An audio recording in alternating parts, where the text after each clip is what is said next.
talks with the very initiator of this talk program, Arieh Iserles, who will tell us how he gets from high oscillation to approximation. Thank you, Christian. Well, I suppose I imagine I'm supposed to start with a customary joke, but actually I have here much more material than for 45 minutes, so I should better start with the essence of the talk. And I have here one problem in presentation. Some of you have seen parts of this talk as it evolves. I suppose the first ever presentation was exactly a year ago at Oberwolfer. But things are evolving, so some of you know some of the material, others of you know other material, and yet others know absolutely nothing. So I will try to go through as much material as I can. If part of it is repeated for some of you, please, I'm rendering my apologies. And the idea really is, sort of throughout this week, we've mostly spent the time trying to understand high oscillation. Today, I'm trying to reverse the process, to use high oscillation to understand other things. In that particular case, approximation of functions. And as often, the story starts from Fourier expansion. So, suppose that we have an analytic and periodic function minus 1, 1. We are setting the usual Fourier coefficients. I'm using here sup d rather than sup s for reasons that will be clear in the sequel. And everybody knows about Fourier expansion, and everybody knows about these wonderful features of the Fourier expansion that made it perhaps into the most powerful analytical numerical tool known. Namely, we have pointwise convergence at an exponential speed. Once we approximate the integrals by discrete Fourier transform, we're incurring exponentially small error, and we can calculate the first m coefficients of discrete Fourier transform using f of t in m log m operations. Sure. And I didn't switch off my. That's better. Thanks. And all this is well known. There is only one snag here. The snag is that once the function f is no longer periodic, it is still analytic or at least sufficiently smooth. I don't want to be bothered today by questions of analyticity, but it is no longer periodic, then just about everything breaks down. In particular, we don't have any longer pointwise convergence. We have the well-known Gibbs phenomenon occurring at the endpoints, so lack of convergence at the endpoints, wild oscillation near to endpoints, and Fourier coefficients decay like 1 over n rather than exponentially fast. And once you discretize Fourier coefficients with discrete Fourier transform, you incur an error of 1 over m squared rather than exponentially small in m. Of course, there are various ways and means of dealing with it, and I'll reach some of these ways and means later in the context.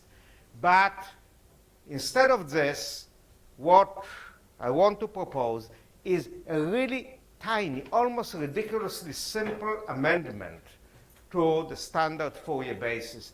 It is the sort of amendment that I imagine, and several people already told me, well, this should have been really done by Fourier. You know, and the idea is, which later on will become clear why it works and how does it generalize, to replace the sine functions, leave the cosines intact, they are the good guys, replace sine pi n x by sine pi n minus 1/2 x. And instead of the previous expansion, instead of this expansion here, consider this expansion here, where C and S is as before, and C and C and S is this integral here. And turns out that this expansion has some very, very interesting features, and features that can be scaled up in different directions, both to higher order approximation and to the multivariate setting. So what are the features, or why is this interesting? Well, first of all, we still have a basis of L2. So once we're taking ones and these two sets of basic cosine and sine basis functions, So constants and these two sets of basis functions, we obtain an orthonormal set dense in L2. However, as we'll see soon, modified Fourier coefficients decay not like 1 over n, but like 1 over n squared. It is possible to prove convergence, which is much more rapid, 1 over m squared inside the interval, and convergence at the boundary, like 1 over m for suitable functions. Now, the speed of convergence is rapid enough, and the high oscillation of the functions is rapid enough to justify the use of, instead of using discrete Fourier transform, to discretize these integrals by quadrature methods for highly oscillatory integrals, of the sort of methods that you have seen in Sheehan's Olver talk, Filon methods, asymptotic methods, and so on. And this actually leads to computation of these coefficients to higher accuracy, not in m log m, but in order m operations. And this leaves out low frequency coefficients. Of course, asymptotics in principle is true only for high coefficients, but turns out that we can compute low frequency coefficients using very, very little extra data also to high accuracy. And perhaps the most interesting point is that all this will scale up in a way that will be clear later. So let me run very quickly through the features of modified Fourier. And the first is that indeed the first person to look at this sort of basis was Mark Crane in late 1930s in the Soviet Union. And he proved a more general statement to which I will refer later when the time comes. But he proved that this basis here, H1, is orthonormal in L2. And now, what about the speed of convergence and the fact or otherwise of convergence? Okay, so essentially we'll start operating like in a basic harmonic analysis course. So we define summability, so partial sums, and Cesaro 0-1 summability. So Sm is a partial sum from 1 to m. Sigma m is the average of the first m partial sums. And then it is possible to prove, sort of using these definitions, that if f is Riemann integrable in -1, 1, then at every point x, in -1, 1 point x where f is Lipschitz, it is true that we have summability to the function f, or in other words, an equivalent of what is known as the Feyer theorem in harmonic analysis. And the proof is, well, I won't say it is similar to the Feyer theorem. It is much, much worse. Because the Feyer kernel, one wonderful feature of the Feyer kernel in harmonic analysis is that it is always positive, and this makes life easy. The equivalent of the Feyer kernel here, which is much more complicated, changes sign, and one needs much, much more subtle proof, but it works. And what it works, it is possible to prove a de Lavallee-Poussat type theorem, namely that if Fourier components, or the modified Fourier components decay like 1 over n, and later we'll see that decay like 1 over n squared, and f is Lipschitz in a point in -1, 1, then we have convergence at this point. And if in addition the function is continuous in an interval, then this progression to the limit is uniform within this interval, with this closed interval. So this is almost sufficient, but actually one can go one step further, because using a de Lavallee-Poussat type proof actually gives only speed of convergence of 1 over n, even if the coefficients go to 0 like 1 over n squared. But using a completely different technique, using asymptotic expansions and large functions, Sheehan Olver recently proved that if f is a C2 function, then we have in any point in the open subinterval, we have convergence to the solution by modified Fourier like 1 over m squared, whereas at the endpoints we have convergence of 1 over n. And this is, roughly speaking, the strongest result you can prove for this convergence class, for this function class. However, it is asymptotics that are really rendering this interesting. So start, well, all we can do is integrate by parts. So integrate by parts. I'm starting with this cosine terms. We integrate this by parts. This is the first term.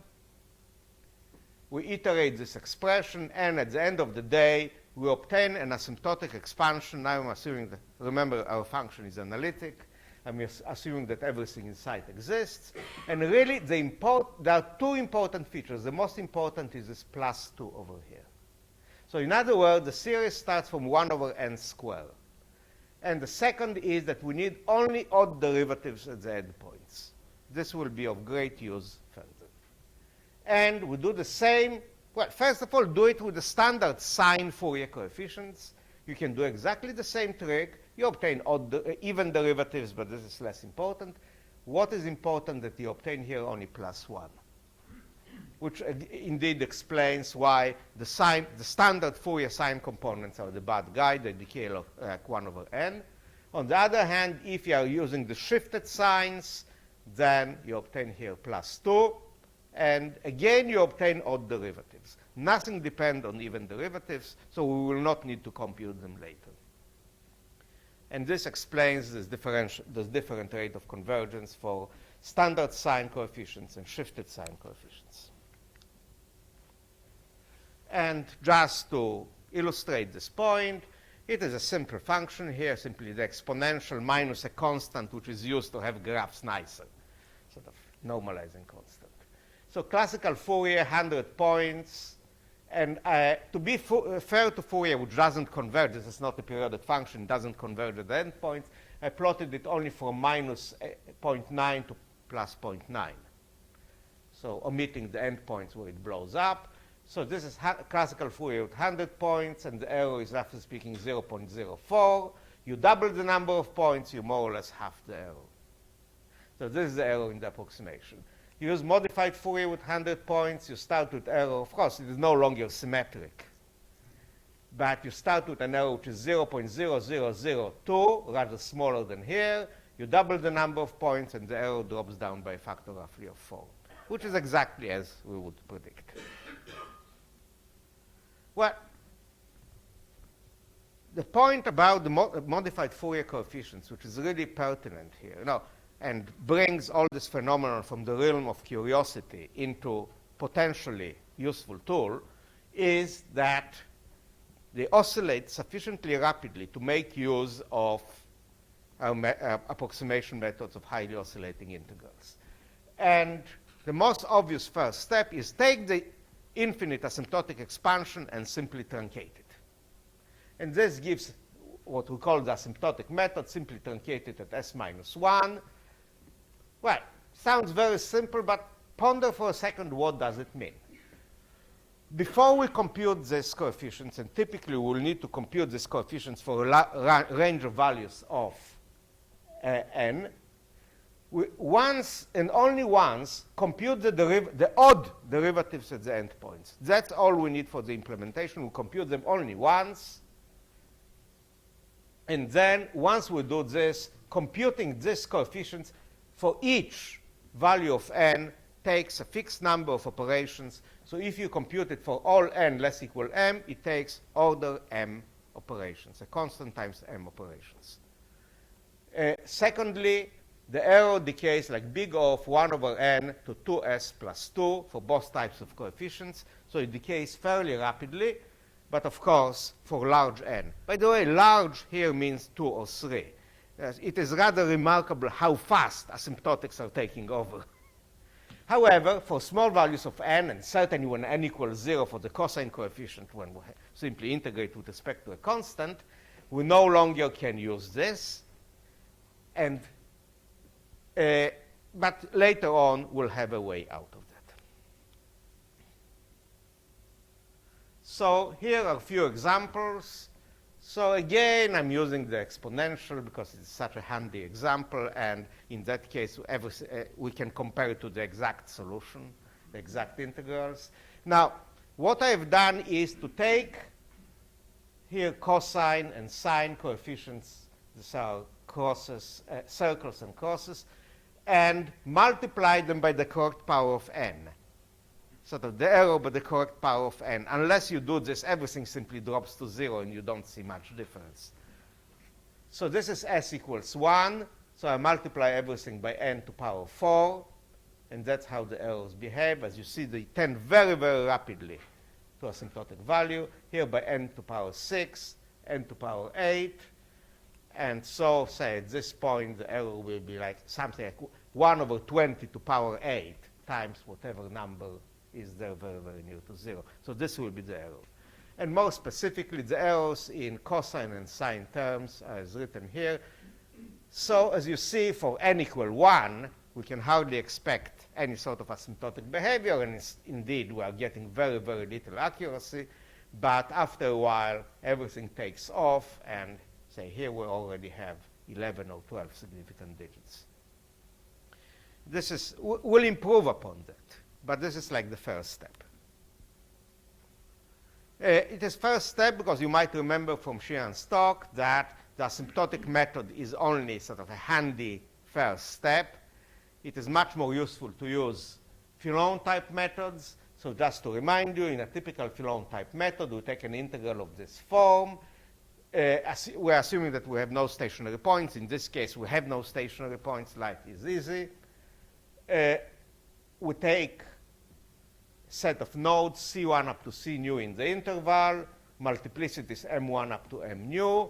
We replace the function f by an interpolating polynomial, which interpolates f in an Hermite sense, so both f and its derivatives up to the right multiplicity, and we integrate exactly. So this is the Filon method, and in this case, if M1 and M nu, the multiplicities at endpoints equal S, essentially we are gaining the same order of decay as in the asymptotic method, but typically the method is much more precise because in a sense it corresponds to the asymptotic method being applied not to the original function, but to the interpolation error, which typically will be much smaller than the function itself.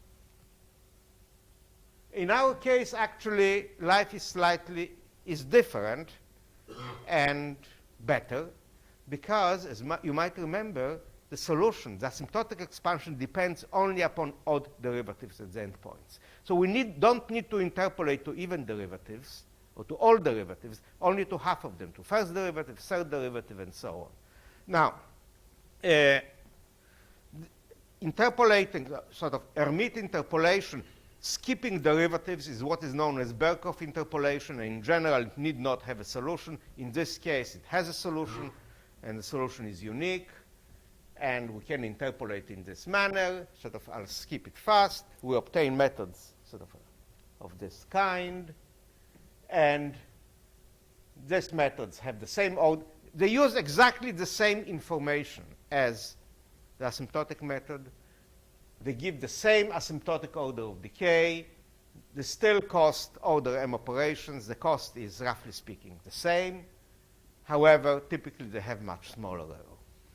Now, what about the first few coefficients, the coefficients before the asymptotics are taking off? Of course, in principle, we can use Gaussian quadrature or Gauss-Kronrod or any of your favorite quadrature formulae, but this sounds rather wasteful.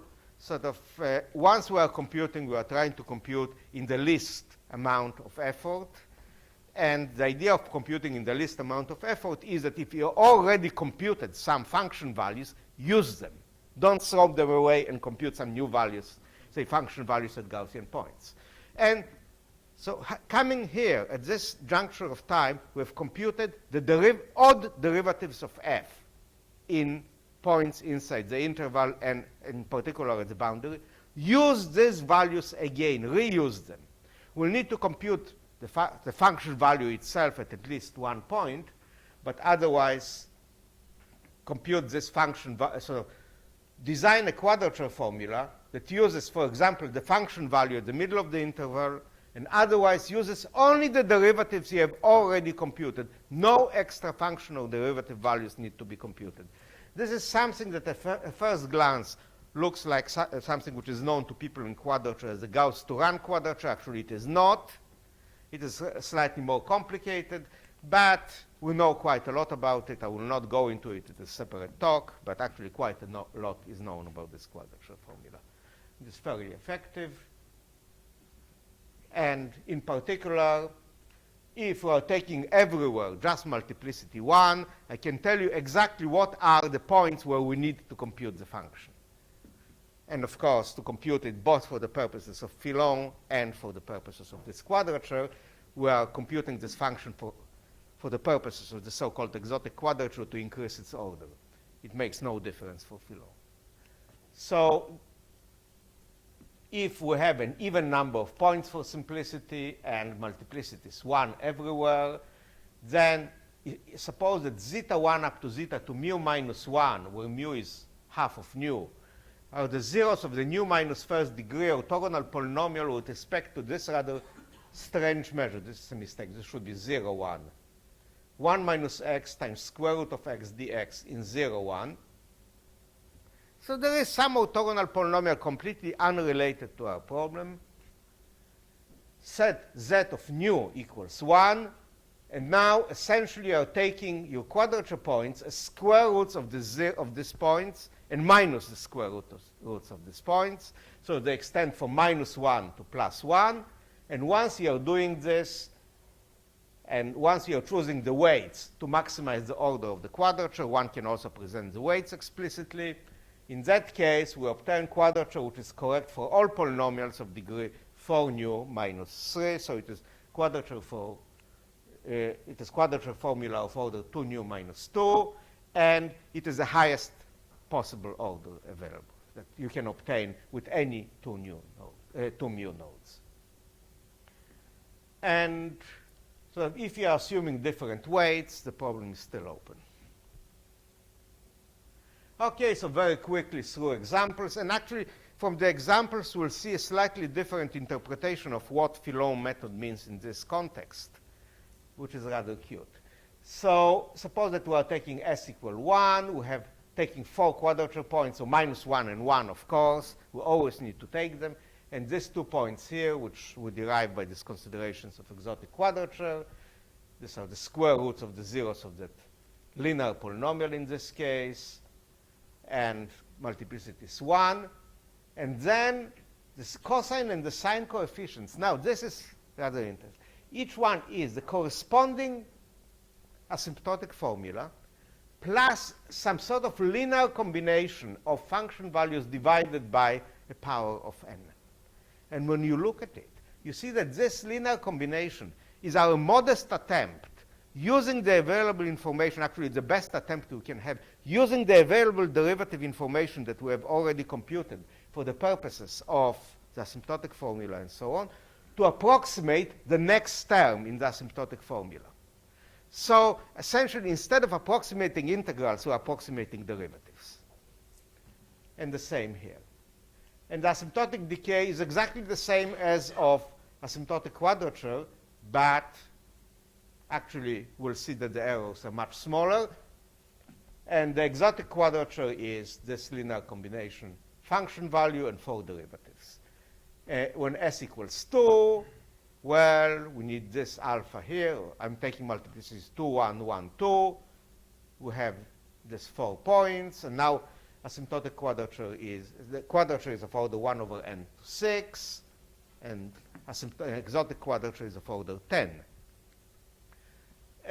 If we are taking multiplicities 2 at 4 points, so again, s equals 2, the asymptotic quadrature, so decay is exactly the same as before, but the error actually will be much smaller.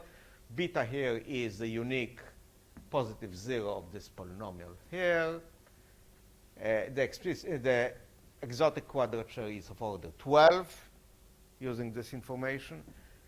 And so in this case, we are using this information f at 0, the first derivatives at the endpoints, the third derivatives at the endpoints, and the first and the third derivatives at the point plus minus beta.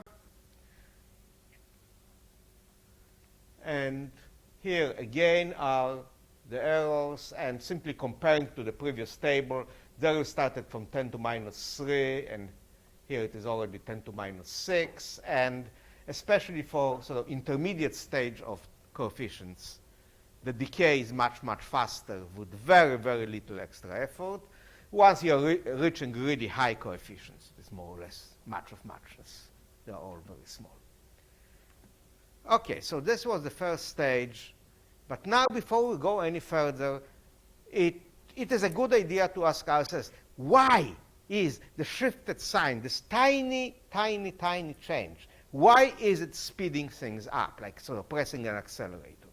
Is there some deeper underlying principle behind it that will allow us to generalize it? And turns out, yes, definitely there is an underlying principle. Look, please, at all these four functions, sine and cosine, shifted sine and shifted cosine. All these four functions are eigenfunctions of the harmonic oscillator. Or in other words, eigenfunctions of the second derivative, or minus the second derivative, if you want to deal with positive definite operators, in minus 1, 1.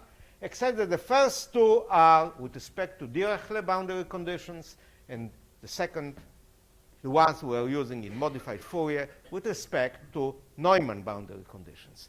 And it is the Neumann boundary conditions that are causing the most rapid convergence. And this you can prove immediately by integration by parts. So suppose that we have an eigenfunction of this problem that obeys 0 Neumann conditions. Simply take f times u, integrate by parts. The first generation of terms drops out, and that's how you obtain the faster convergence.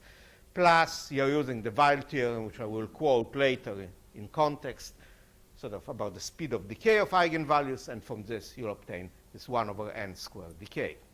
So really, the secret is in Neumann boundary conditions. But once you understand this, you ask yourself, just a second, if I can knock out one term from asymptotic expansion, how can I knock up 2 or 3 or 47 terms?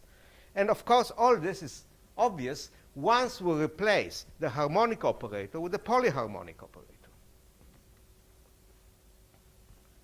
So in other words, consider the p-harmonic oscillator or eigenfunctions of the 2p's derivative of an even derivative, but higher order, with high-order Neumann boundary conditions. And such functions have been already considered in a very different context by Mark Crane, and he proved many, many features, and indeed the most interesting is the density in L2 of such functions. So you have to update them. So in this case, you have high multiplicity the operator itself is singular. You have a non-trivial multiplicity eigenvalue at the origin, so you have to augment these functions by polynomials of sufficiently high degree. And once you do it, you have density in L2. And then, sort of 1 or 2 years later, Olga Ladizhanskaya presented these functions explicitly in the case p equal 2. Later on, I'll show them to you. And then Kolmogorov used them in approximation theory in the theory of n widths. So this is a very, very respectable pedigree, except that since then, almost nothing happened. So people in approximation theory went on using them in the theory of n widths. Perhaps other people use them occasionally, sort of we discover them here or there, some instance of this sort of things. There is, in non-harmonic Fourier analysis, is something which is known as the quarter circle Kadek theorem, where these functions are used. And so, but somehow people didn't grasp that these functions can be actually used to approximate functions faster than Fourier, standard Fourier functions. So suppose that we have, and note please that we have here this high order Neumann conditions. The pp plus first up to 2p minus first derivative are 0. And once you are taking such an eigenfunction, then the idea is that here you replace u by the second 2p's derivative of u divided by minus 1 to p times alpha to power 2p, and then you integrate p times by parts. And each time you integrate by parts, the non-integral term is 0, and so the first time you have to stop, and things are non-zero when you are reaching this stage here. So this really works. And by the way, the orthogonality follows from here trivially, although we know that they're orthogonal because they're eigenfunctions. Klein proved their density. So if you are adding to them polynomials of degree p minus 1, you obtain density in L2. And now everything scales up. So I will scale it up very, very rapidly because I want to reach the second part of the talk. So we have asymptotic expansion depending only on some derivatives at the endpoints. And we can use this asymptotic expansion. You may ask, so what is the explicit form of these eigenfunctions? Here it is. Well, we have this coefficient alpha, and this coefficient alpha is a solution of a transcendental equation about which we know a very, very great deal. It is very easy to solve it. And once we know it, we can obtain the coefficients A, B, C, and D essentially by solving a linear system. There are components of eigenvectors where alpha is sort of a nonlinear eigenvalue. And again, we have odd. So these are even functions, these are odd functions, and everything can be done explicitly. And this is an example. And by the way, and from this, it follows at once that the speed of decay of this coefficient is 1 over n to p plus 1. So p equal 1 is modified Fourier, 1 over n squared. If you are taking biharmonic eigenfunctions, you have 1 over n cubed, and so on. So here is an example of the biharmonic eigenfunctions. Here they are. This very nice functions starting here, normalized to be plus 1 here.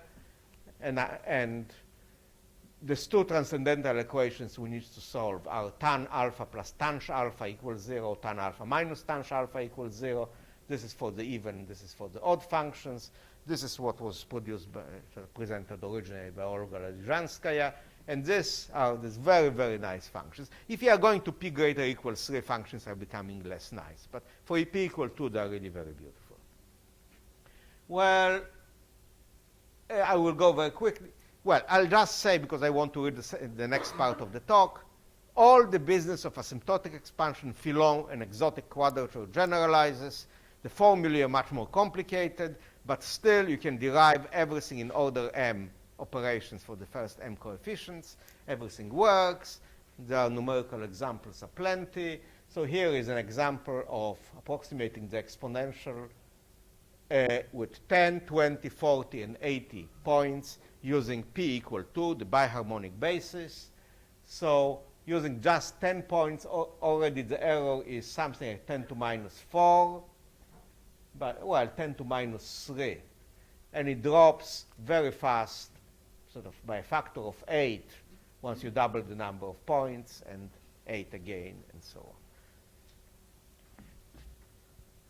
And, well, polyharmonic integrals are computed, as I said, exactly as the others, so I'll skip this. Filon, exotic quadrature, everything. Okay. But then, sort of going back to the rationale behind sort of Neumann eigenfunctions, you pause for a second and say, just a second, but why stay in one dimension? Of course, like with Fourier, we can generalize everything to cubes by Cartesian products. But actually, we don't need to generalize it to cubes. The equivalent of second derivative in d dimensions is the Laplace operator. So let us simply take a domain, take eigenfunction, a bounded domain omega, take eigenfunctions. For simplicity, will stay at the one harmonic level. But all this generalizes to polyharmonic setting. And let us consider the Dirichlet-Neumann problem in this domain. So the Laplace-Neumann. Laplace-Neumann problem in this domain. So the Laplace equation inside the domain, or the spectral problem for the Laplace operator with Neumann boundary conditions. This should be Laplace. Well, it has a countable number of non-positive eigenvalues, lambda n, which accumulate at infinity, each eigenvalue. So it's not simple. So this is wrong. Each eigenvalue is associated with an eigenfunction. It need not be simple. They form an orthogonal set. The set is dense in L2. Because it's a Neumann problem, there is an eigenvalue at the origin. And the Weil theorem tells us that asymptotically, the nth eigenvalue behaves like the measure of the domain times n to power 2 over d. Okay, so the idea is to use these eigenfunctions. And now, of course, in several dimensions, we have integration by parts, only we call it the Stokes theorem. Well, there are some conditions on the domain, but sort of they're quite mild, and we can bypass them at the moment. Well, so you're taking the nth coefficient with respect to such a function. You replace un by 1 over lambda n times the Laplace operator.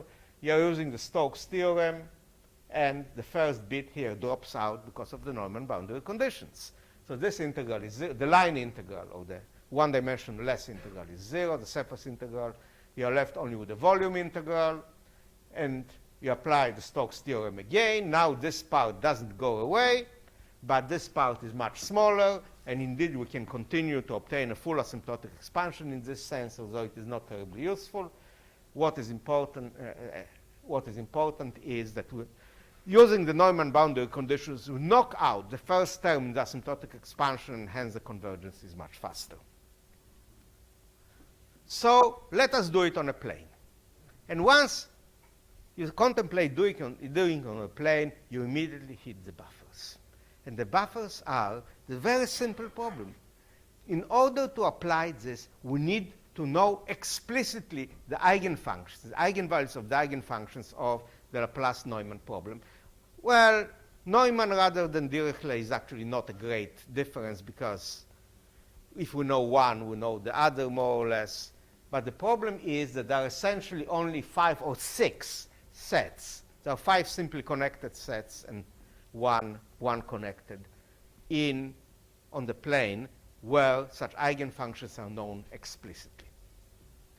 And these are, well, a rectangle, that's by Cartesian products, an ellipse, an ellipsoidal annulus, and 3 types of triangles: the equilateral, right triangle with equal angles, and right triangle where this angle is twice that angle. And there are some very, very good reasons having to do with harmonic analysis on Lie groups, why these are the only 3 triangles, and with Dynkin diagrams and classification of simple Lie groups, why it is only these 3 triangles for which we know the eigenvalues and explicitly an eigenfunctions. All the rest, we can, of course, evaluate numerically eigenfunctions, but this will not be terribly efficient for purposes of numerical work. However, this equilateral triangle is the most important guy here, in my view. Why? Suppose that we have any planar domain. Suppose that we have a domain like that. It need not be simply connected. If you want to take out polygonal holes, fine. But we have a polygonal domain. The trick is take this domain, triangulate it. Don't use small triangles. The larger, the better. If you have m vertices in a simply connected domain, you need m minus 2 triangles. That's trivial. And now you take each of the triangles, you map it by an affine mapping to the equilateral triangle, you approximate the function there, and you are using the inverse affine mapping from the triangle back, from the equilateral triangle back to this triangle, which, by the way, is equivalent to solving the spectral problem, or to using spectral expansion in the original triangle, but not with respect to the Laplace operator, but to a specific Laplace-Beltrami operator. So, in other words, once we can do it on equilateral triangle, or actually any of the triangles, but my own preference goes to the equilateral, we can use it on any domain of this form. And on equilateral triangle, the spectrum is known, and eigenfunctions are known. They are known for more than 100 years. They were known, so probably the first one to discover them was Lamé, and then the list of people that rediscovered them is very, very long. However, the most user-friendly form of these functions has been presented by Milan Prager a few years ago. Here they are, with the eigenvalues lambda mn are of this form, where m is between 1 and n for odd eigenfunctions, 0 and n for even eigenfunctions, and m and n share the same parity. So we have odd here and even eigenfunctions here. And again, everything scales up. I have only 5 minutes, so I need to move fast.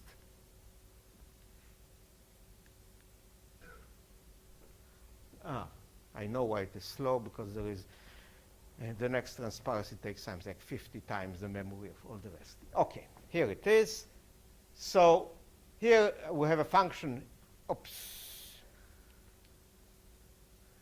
Well, we have a function e to x minus y, and we approximate it in this triangle, and we approximate it actually with a very, very small number of eigenfunctions, and this is the original function. These are the approximations using the eigenfunctions. These are the errors.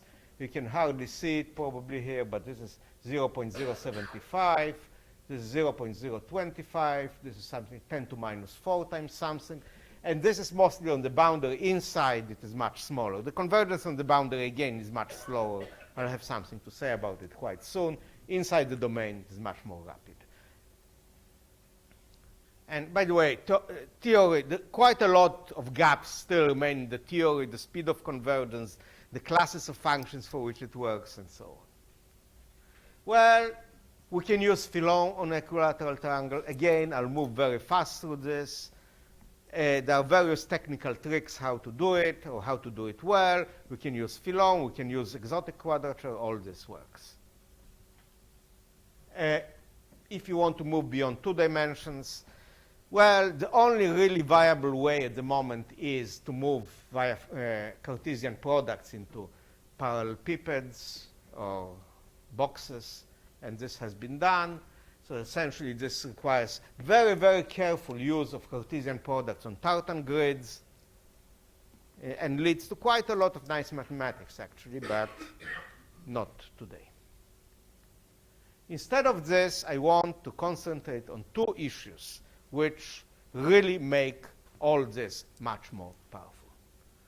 And they are both relatively new.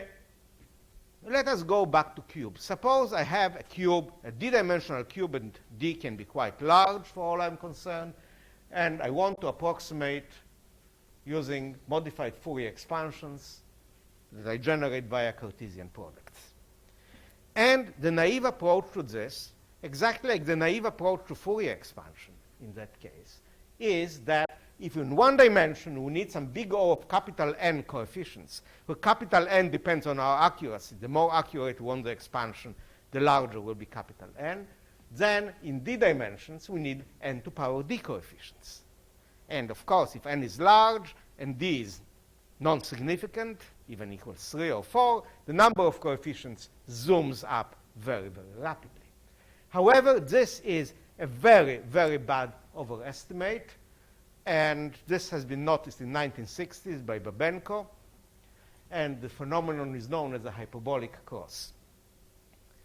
In other words, as it turns out, the great majority of coefficients that appear in this expansion are so small that we can throw them away.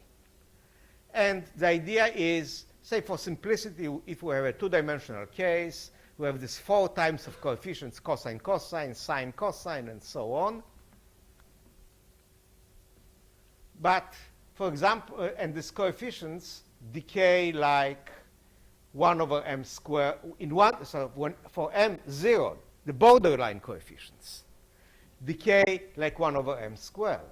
But if we are moving sort of in the lattice spanned by m1 and m2 transversally to the diagonals, then the decay is like 1 over m squared, m1 squared, m2 squared. The decay is much, much faster.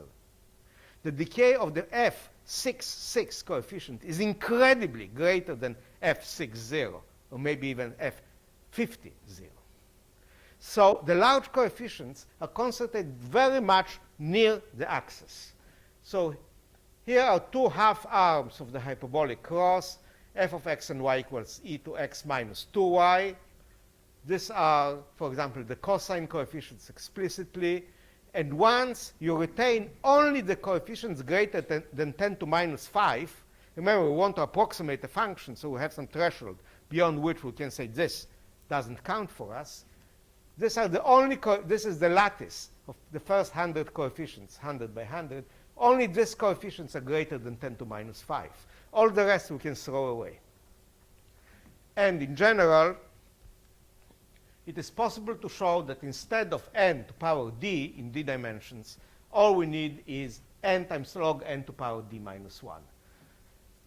which really decreases the number quite drastically. By the way, there are modern ways of doing it also with Fourier and Chebyshev approximations. You're applying the hyperbolic cross. It is much more laborious, much more complicated. Can be done, but here it is really straightforward. There is a method of Zengier and Gribble of sparse grids. There's a different method that also leads to same n log n to power d minus 1 behavior. And the last point, very, very rapidly, there is one way with Fourier expansions of counteracting the absence of periodicity. And the way, sort of very simply, is take a non-periodic function f, say in one dimension, write it in the form of phi plus f minus phi, where phi interpolates f and its derivatives at the endpoints, and apply the Fourier expansion to f minus phi, and this gives much faster decay of the coefficients. Well, exactly the same thing applies here, except that we need to interpolate to only odd derivatives. So we have half of the interpolation conditions to speed it up. And each time we interpolate to one derivative, actually you have twice the acceleration in convergence, because both for odd and even in one fell swoop. So all this can be done. All this can be generalized to multivariate setting. If we have, say, a triangle, all we need is to interpolate at the vertices of the triangle, and the speed of convergence goes up very rapidly. And this is all I have the time to tell you about it. Well, for this very interesting talk with going very different directions. In the question, you can address all directions, but there's time for one short question? Just a puzzle about the picture you have on the board there. I could understand that if you can tile your domain with equilateral triangles, you could. But those triangles are not all equilateral. Exactly. And you can't get the eigenfunctions for a non-equilateral by affine transformation of the equilateral. No, not the eigenfunction. What I'm doing, I have a function f here, say in this triangle, certainly not equilateral. I map the function by an affine map to equilateral triangle. I approximated an equilateral triangle, and I map the approximation by the inverse map.